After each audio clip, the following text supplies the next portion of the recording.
In this tutorial, we'll learn how to use the Buffer Polygons command in GeoSTORM. This tool is used to create new polygons around selected polygons at a specified buffer distance. Buffering can be applied to represent ecological zones, safety boundaries, or influence areas around existing polygon features. To begin, go to the Map Edit ribbon menu and select Buffer Polygons.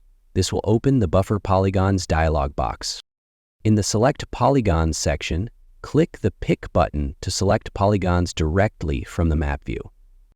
When using the Pick option, the dialog box will temporarily disappear and a prompt will be shown on the status bar instructing you to select Polygons.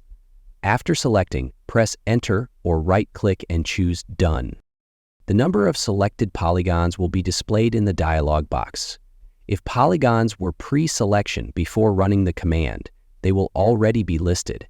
Use the Clear button to reset and make a new selection if needed. Next, configure the buffer polygon options. Enter the buffer distance manually or use the Pick button to measure it from the map view. Positive values will expand the polygon outward, while negative values will shrink the polygon inward.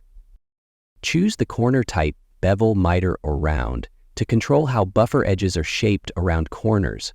Optionally, enable the Dissolve option to merge overlapping buffered polygons into a single feature. In the Map Layer Details section, specify where the new buffer polygons should be stored.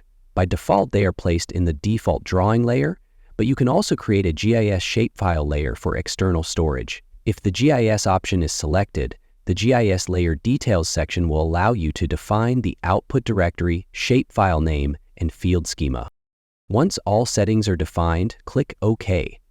The software will create buffer polygons around each selected polygon and save them in the chosen target layer.